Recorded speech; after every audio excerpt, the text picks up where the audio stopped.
what they would tell you is, okay, you'll go look for a job as a guy, and they will tell you, actually we're encouraging women to apply, especially in the marketing areas. And some would say that, you know, sometimes something transpires between those people who want to look for a job and the people who are going to give them the job. I just want to know your own perception regarding this. Do you think that employment right now in the Gambia is based on sex and not on professionalism?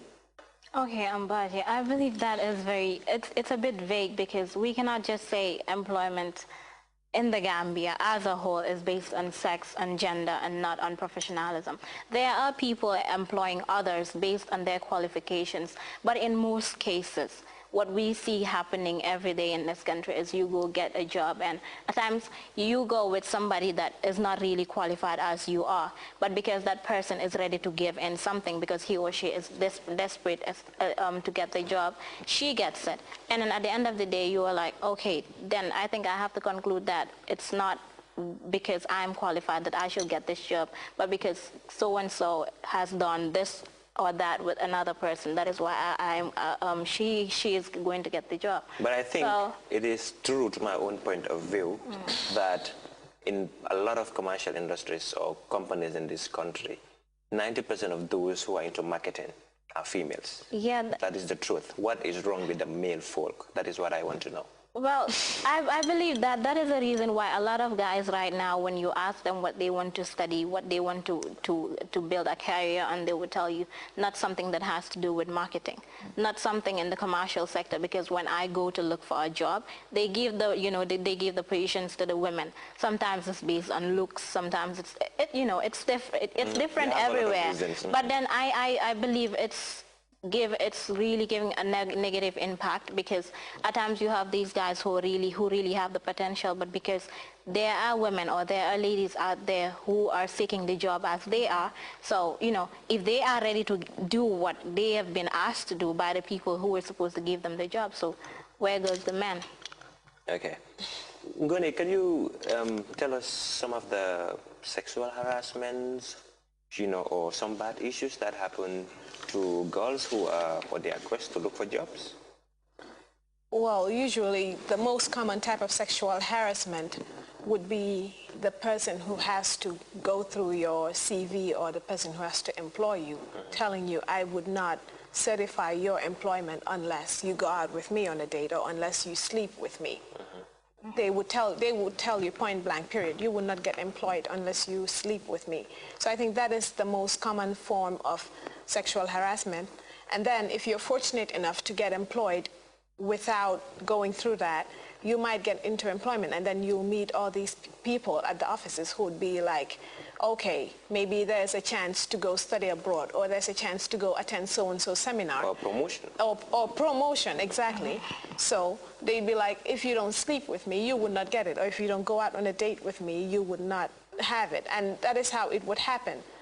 They would give it to other people who don't have that high self-esteem to resist that sort of approach from people at their workplaces. So I think it's very sensitive.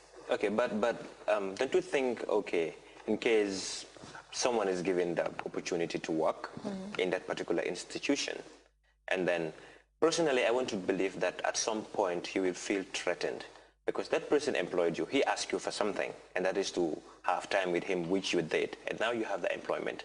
Don't you think at some point he can even come and request for it? And if you don't want to give, he can threaten to take you out of the system? It's not a matter of he can, he will. He will. He will. Because you gave, I'm not judging anybody, but if you've given it to him once, he will come back to ask for it. Again and again. There's a promotion. There's a promotion. I want to give it to you, but then you have to sleep with me. There's a chance to go and study abroad. You have to sleep with me if you want to have it. So if you're overly ambitious, ambition is good, but if you're overly ambitious, you might fall into that trap. And then if the person threatens you with the fact that if you don't sleep with me, you will lose your job, and you're in a position where you're the breadwinner of your family. You have to take care of your parents and your siblings. That might also force you into doing that, and then that would fall into, you know, coercive circumstances under the Sexual Offences Act. Act of the Gambia. Okay, how did younger men, like, and this discussion is going to be centered on both men and women, you know, who are on the search for employment. But do men also face the same thing when they go look for jobs, where you have, let's say, a HR or a boss who is a lady?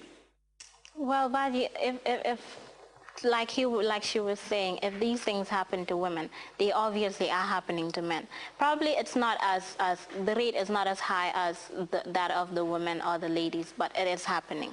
And I believe something should be done about it.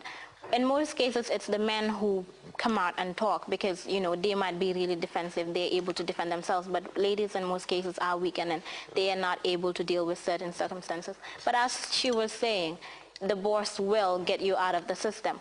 We have a lot of things or a lot of mechanisms in place to deal with issues like that. You have a problem with your employer. You have the right to go to the right authorities who would take care of the matter. You have the Office of the Ombudsman who is here, that is here to help, you know, employee and employer relationships. So I think the thing that is important is us knowing where we should go or the various channels that we should take to get to the right authorities and see that the matter is dealt with seriously. Okay, but like, Gone, don't you think that evidence matters a lot? Because personally, what I always tell like women is if you go with your phone and a recorder, and just put it underneath the table. So whatever he says, it picks, and then at the end, come on, that is evidence. You can use it as exhibit, because if you just go, you know, to a legal practitioner or just any person and say, this guy like wanted to lure me into sex and then said this and said that, where's the evidence? At the end, the case is dead. But Ngone, can you tell us some of the demands that are made by women bosses towards young men who go look for a job? I think the demands that would be made on men would be the same demands that the men would be making on the ladies as well, because it's the same thing. It's vice versa. It's vice versa. It's the same thing. It's the boss and the person seeking employment or the person employed under them. So it's the same thing. So what is the way out? What exactly do you think should be done, if not cope, but at least to limit the rate at which sexual harassment in workplaces is happening? I think people need to know what the right channels that they should follow when such things happen to them, as she just said. It's like if it happens to you, you don't just have to let it be. And then you go another place. If you go somewhere else, it will happen again, or somebody else would come to the same person and it would happen to the same person again. So I think, well, the Gambia currently, I'm the only organization that I'm aware of that people can go to for these kinds of stuff, because sexual harassment at workplaces falls under molestation and rape under the Sexual Offences Act. So people could contact GARM. You have FLAG, the Female Lawyers Association of the Gambia. You have the Female Lawyers Association of the Gambia. You have the Office of the Ombudsman. These are all offices. Even the Office of the Vice President, Women's Affairs. Social Welfare, Women's Affairs. These are all organizations that you can contact that would help you and show you what right channels to go to. Okay. Now, Hadi, a lot of solutions, one of the solutions that she came up with is to get to the right authorities and talk to them. But would you say that the conducive environment is created for such to happen?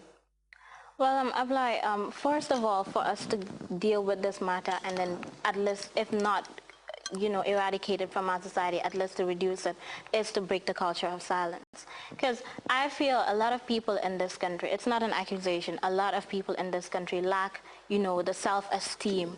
They're not really assertive enough to, you know, to speak out. When you do certain things to me and I don't like it, stop it. I don't want it. Let, you know, mean your words. There are people working in both the commercial, public, private sectors that, you know, probably they've been working there for ages, but things like this don't happen to them. Why? Because they have made it clear to the bosses or whoever is in charge of that particular institution that I am working under you because I have the qualifications and because it's my career, not because, you know, you can puppet me around and tell me things that I have to do and things that I don't have to do. I know my job.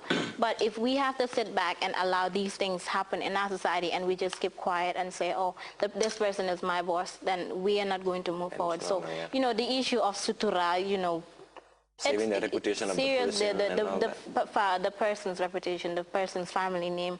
It's not really as important as your own dignity, your own pride. So I believe we should really be